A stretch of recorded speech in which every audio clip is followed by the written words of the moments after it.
Homilia diária, quinta-feira, 11 de janeiro de 2018. Olá, minha família de oração. Vamos refletir a liturgia de hoje. Mas antes, vamos a uma oração. Ó vinde Espírito Criador, as nossas almas visitai. Enchei os nossos corações com vossos dons celestiais. Vós sois chamado intercessor do Deus excelso, o dom sem par, a fonte viva, o fogo, o amor, a unção divina e salutar. Sois doador dos 7 dons e sois poder na mão do Pai, por ele prometido a nós, por nós seus feitos proclamais. A nossa mente iluminai, os corações enchei de amor. A nossa fraqueza encorajai, qual força eterna e protetor. Nosso inimigo repeli, e concedei-vos vossa paz. Se pela graça nos guiais, o mal deixamos para trás. Ao Pai e ao Filho Salvador, por vós possamos conhecer, que procedeis do seu amor, fazei-nos sempre firmes crer. A primeira leitura de hoje é do livro 1 de Samuel. Os filisteus chegaram a Canaã quase ao mesmo tempo que os filhos de Israel.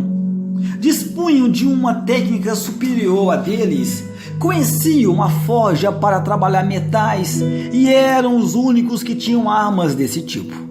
Por isso, apesar de serem menores em número, os filisteus foram um problema sério para Israel. Mas o centro de interesse do nosso texto não é de ordem militar, mas sim teológico. O centro das atenções é a arca e, em última análise, Deus, de quem a arca é a expressão bem sensível. No primeiro reencontro, os filisteus bateram Israel. Os anciões deram a culpa ao Deus da aliança. Por que que o Senhor nos derrotou hoje diante dos filisteus?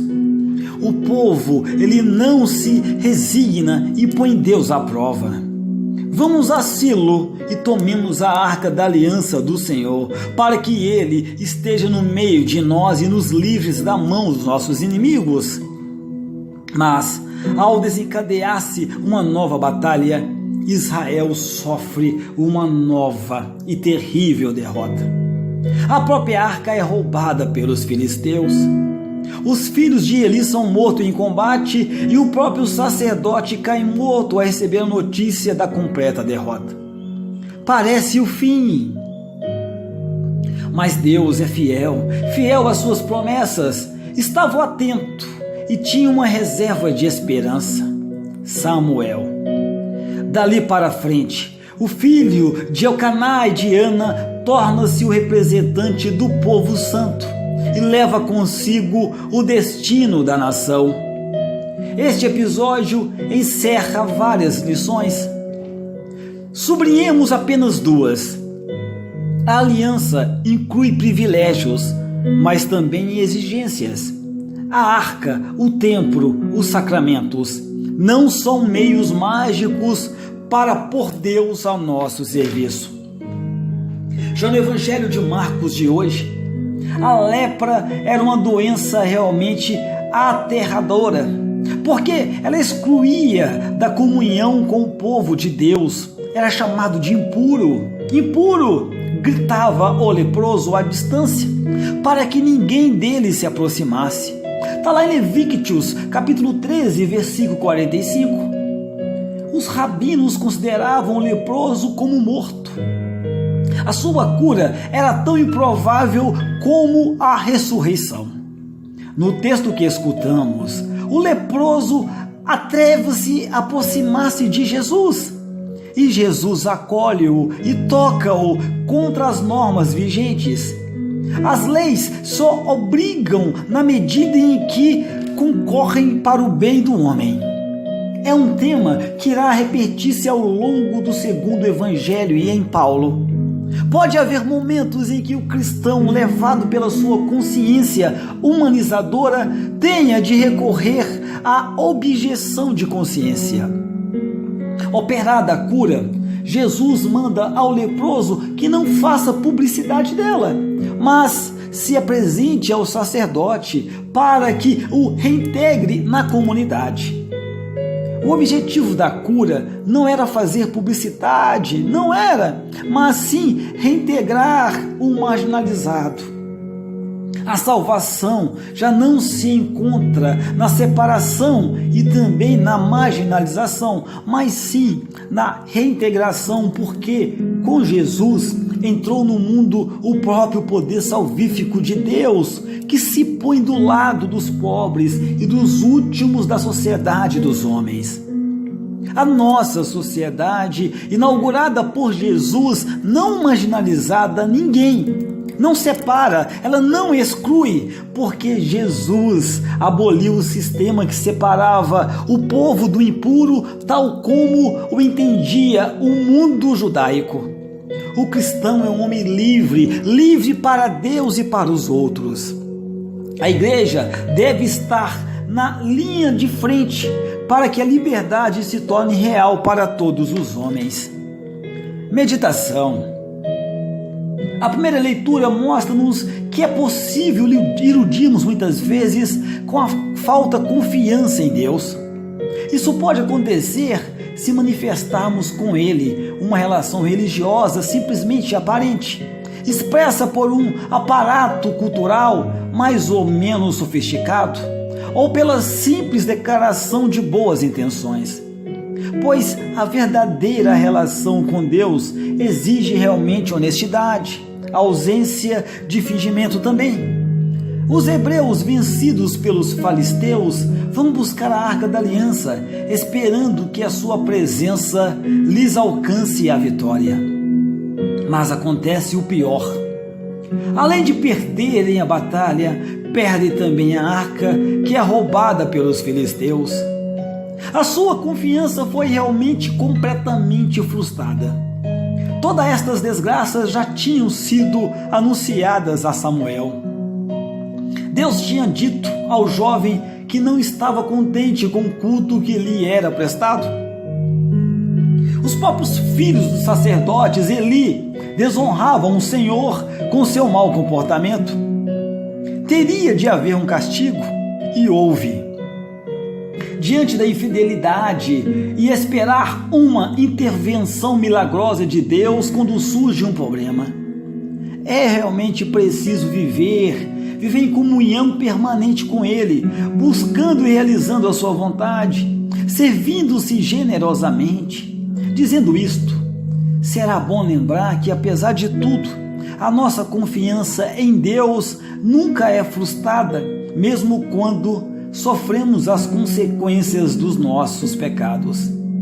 Mas nós não devemos de esperar intervenções miraculosas de Deus quando merecemos a aprovação. Deus não deixará de escutar as nossas preces e de atuar, mas não necessariamente para nos livrar das tribulações justamente merecidas. No caso do que nos fala a leitura, os filisteus levam a Arca da Aliança, coisa ainda mais dramática para os hebreus do que a própria derrota militar. Perdendo a arca, que mantinha unido o povo, parecia ter chegado o fim do mesmo povo. Mas não é o que acontece. Os filisteus são atingidos por várias desgraças e vêm-se obrigados a devolver a arca. E assim começa a história do templo de Jerusalém. A arca é a primeira colocada em Silo, mas quando Davi conquista Jerusalém, ela é levada para lá. Assim como uma derrota, começa a história do triunfo do templo de Jerusalém, de Davi, da prosperidade de Israel, das maiores promessas de Deus ao seu povo. É bom sempre manter sempre a confiança em Deus, mesmo quando nos abandona as consequências dos nossos pecados.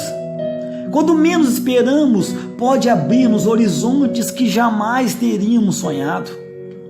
Nós temos que realmente prestar a Deus e dar-se um culto de amor, um culto de reparação, um culto que envolve toda a nossa vida, transformando-a numa vida cristã permanente. E é este culto que nos cura da lepra, do pecado e nos cura a humanidade, reunindo-se no corpo de Cristo e consagrando-se para a glória e alegria de Deus. Oração. Pai Santo, animados pelo Teu Espírito, oferecemos a Ti, em união com o Sagrado Coração de Jesus, para vivermos a Sua oração como resposta ao Teu amor. Consagramos-nos a vossa vida, as nossas orações e as nossas ações, alegrias e também sofrimentos, como sacrifícios de amor e também de reparação. Eis-nos aqui, ó Pai, para fazermos a Tua vontade. Amém. Contemplação. Nosso Senhor, ao apresentar-se aos doentes ou atraí-los a si pela incomparável bondade, exigia apenas uma condição para os curar, uma confiança absoluta nele. São João Batista, não operando milagres, contentava-se em pregar a penitência com o zelo de Elias. Mas aquele que tinha vindo para salvar o que estava perdido exigia antes de tudo a confiança. Ao leproso que se prostra cheio de confiança diante dele, dizendo: Senhor, se quiseres, podes curar-me. Apressa-se a responder: quero. Fica curado. Aos outros que lhe pedem socorro para si ou para os seus filhos, diz: credes? Tendes confiança? Tudo é possível a quem crê. E o pobre pai da criança endemoniada exclama então: eu creio, Senhor, ajuda a minha incredulidade. Se esses judeus carnais tinham confiança bastante para obter a sua cura, que diremos nós os cristãos dos nossos dias, os cristãos piedosos, que não têm nenhuma, ou que a têm tão fraca que não perseverar? Mas nós que estamos exatamente aqui, confiando no Senhor, nós sabemos que Ele opera tantas maravilhas no meio de nós. Se nós faltássemos a confiança, isso seria um traje considerável para com esse divino coração. Seria dizer-lhe: não, vós não sois tão bom, nem poderoso bastante, e eu não confio em vós. Por conseguinte, não vos amo.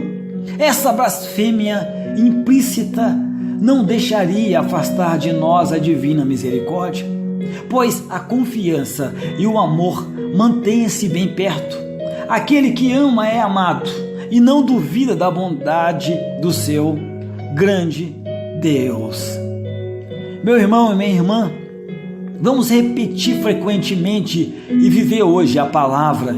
Marcos capítulo 1, versículo 40, que diz: Senhor, se quiseres, podes purificar-me. Repito: Senhor, se quiseres, pode purificar-me. Saúde e paz, e que Deus te abençoe. Mas nunca, meu amado, minha amada, nunca, jamais se esqueça: Deus ama muito, muito, muitíssimo você. Acredite, creia.